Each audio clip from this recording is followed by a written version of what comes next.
Today I'm going to present some awards, which is always a really nice thing to do. I run my own award scheme for the newspaper that I work on, the Observer Ethical Awards, and I really think it's so important to recognise achievements in this sector on these issues. So the awarding is very much about bringing together stakeholders, share understanding, network and best practice. The second half of the day is perhaps the most fun part of the day, which is very much about celebrating excellence in projects in areas where we know that projects have made a huge difference to communities and to the lives of individuals. The programme in the East is a very good example of how the priorities of the European Commission of sustainable and innovative growth can be implemented in the ERDF. And I think the East of England can be a very good example to the other regions in the EU, and I can only encourage them to continue in that direction. The ESF fund under the current programme runs between 2007 and 2013, so we're about to go into the second half of that programme. It's worth about €200 million to the East of England, so it's quite a fair amount of money. And you have to remember that's going to be doubled with the match funding, so it's a large slice of money to benefit a really wide range of people right across the 6 counties and 4 unitaries of the region. One of our main programmes, our ERDF competence programme, that brings £100 million of money into the region, all around one single theme, low carbon economic growth.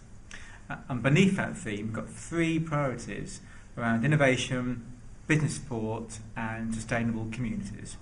And it's a very diverse celebration as well, because the categories all represent really different facets of what the European funding can deliver. So to that extent, the only commonality between them is they're receiving and really benefiting from the money coming to us from Europe through these 2 major funding streams. The award winners really did something unusual, different, but really kind of drove best practice to another level, and that could be around something that was genuinely innovative.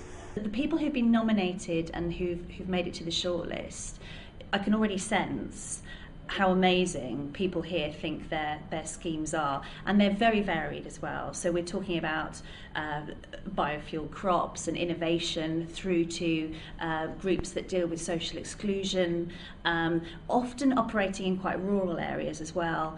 So there's a really big spread of people who are up for awards today. We won the award for community impact in Creating Future Awards, and we are very delighted.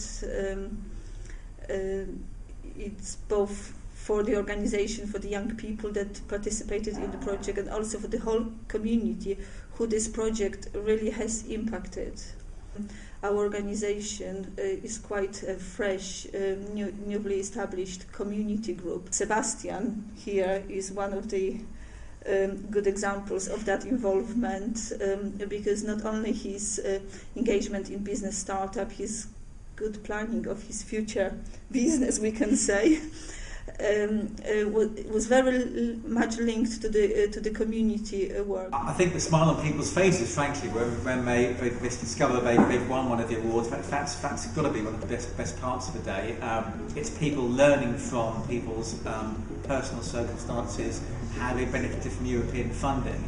And it's a sense, I think, ultimately we have a package of programmes here which are doing great things in terms of our economy and people's lives.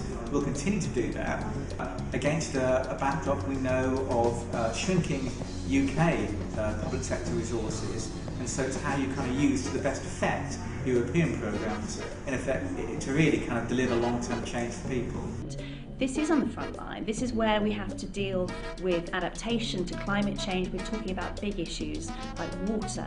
And it's not just about working through that, it's about thinking about it and coming up with strategies, because a lot of this is an intellectual proposition. And what I really find here is that people are thinking and discussing about how the future will be and how they can make it sustainable.